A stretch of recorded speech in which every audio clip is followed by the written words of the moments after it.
کی نہ کیتا یار نے ایک یار واسطے کی نہ کیتا یار نے ایک یار میں عورت تھی، مدینے کی ایک عورت تھی، وہ بڑی بدتمیز تھی، بڑی غلیظ لہجے والی تھی، ایسی لہجے والی تھی کہ جس گلی سے گزرتی تھی لوگ چھپ جایا کرتے تھے، یہ پھر آ رہی ہے، کوئی بکواس کر دے گی، کوئی غلط بات کر دے گی، کسی کا لا لحاظ نہیں رکھتی ہے، کسی کی عزت کو نہیں دیکھتی ہے، کسی کی داڑھی کو نہیں دیکھتی۔ آج ہمارے ہاں بھی ایسے لوگ پائے جاتے ہیں جو کسی کی داڑھی کو نہیں دیکھتے۔ وجہ کیا ہوتی ہے؟ ان کی اپنی تو کوئی عزت ہوتی نہیں ہے، دوسروں کی بھی نہیں کرتے۔ اور میرے بھائی ہاتھ جوڑ کے عرض کرتا ہوں، لوگوں کی عزت کرنا شروع کر دو، تمہیں اللہ عزت دار بنا دے گا۔ لوگوں کو عزت دینا شروع کر دو، اللہ کائنات میں تمہیں عزت دے دے گا۔ اور لوگوں کی عزتوں کو تکنا چھوڑ دو، اللہ تمہاری عزتوں کو محفوظ کر دے گا۔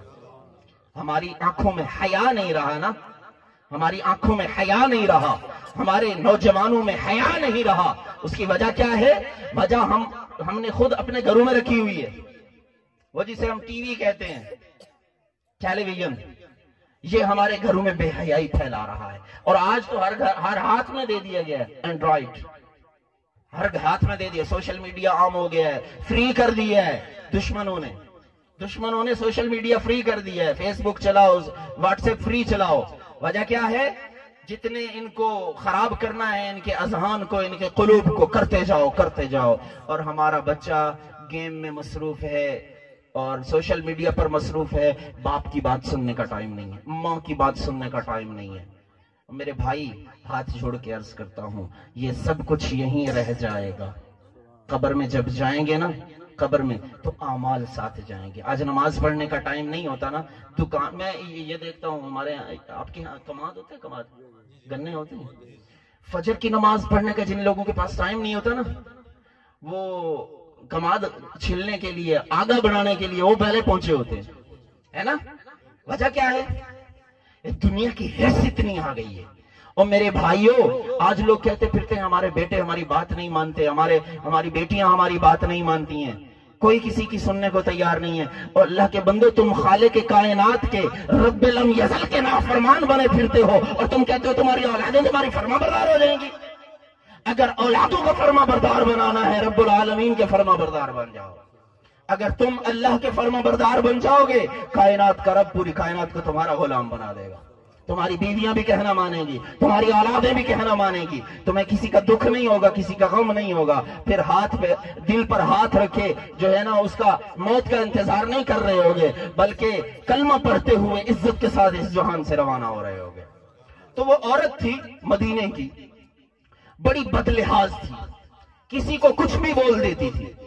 ایک دفعہ باہر نکلتی ہے، مدینے کی گلی میں آ رہی ہے، اور میرے نبی صلی اللہ تعالی علیہ وسلم بیٹھ کے سرید تناول فرما رہے ہیں، کھانا تناول فرما رہے ہیں، پتھر پر بیٹھے ہوئے۔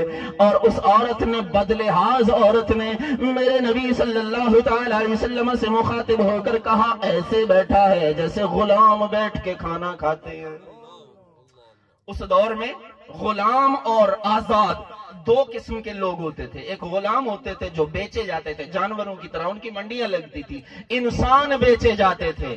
آج اگر انسان کہیں بکتا نظر نہیں آتا نا، یہ میرے مصطفیٰ کا فیض ہے، یہ میرے نبی کا کرم ہے۔ ورنہ پہلے انسان منڈیوں میں بکتے تھے اور ان کے غلام ہوتے تھے، لوگوں کے غلام ہوتے تھے۔ تو غلام کے بیٹھنے کا انداز، کہیں بھی پتھر پہ، کہیں بھی فرش پہ بیٹھ کے کھانا کھا لیا۔ لیکن جو آزاد مرد ہوا کرتے تھے، وہ بڑے تمطراق کے ساتھ بیٹھا کرتے تھے، ان کا اپنا ایک روب اور دبدبہ ہوا کرتا تھا۔ تو وہ بیٹھ کے حضور اکرم صلی اللہ علیہ وسلم پتھر پر بیٹھ کے عام انسانوں کی طرح کھانا کھا رہے ہیں، اور اس عورت نے آ کر کے یہ تانا مارا کہ ایسے بیٹھا ہے جیسے غلام بیٹھ کے کھانا کھا رہے ہوتے ہیں۔ میرے نبی صلی اللہ تعالی علیہ وسلم حلم و برداشت کے پہاڑ، آپ صلی اللہ علیہ وسلم نے ارشاد فرمایا، تو کیا ہو گیا، میں بھی تو اپنے رب کا ایک غلام ہی ہوں، میں بھی تو اپنے رب کا ایک بندہ ہی ہوں، تو کیا ہو گیا اگر میں غلاموں کی طرح بیٹھ کے کھانا کھا رہا ہوں۔ میرے نبی نے یہ جملے ارشاد فرمائے۔ اس عورت نے کہا، اچھا خود تو کھا رہے ہو، مجھے بھوکا رکھا ہوا ہے، مجھے نہیں کھلا رہے۔ تو میرے نبی صلی اللہ تعالی علیہ وسلم نے ارشاد فرمایا آؤ تم بھی میرے ساتھ کھا لو، میں تو کسی کو منع نہیں کرتا ہوں، میرے دسترخوان سے تو کائنات کھاتی ہے۔ جب میرے نبی نے ارشاد فرمایا آؤ تم بھی میرے ساتھ کھا لو، تو وہ عورت آئی، قریب آئی اور کہنے لگی میں اپنے ہاتھ سے نہیں کھاؤں گی، مجھے اپنے ہاتھ سے کھلاؤ۔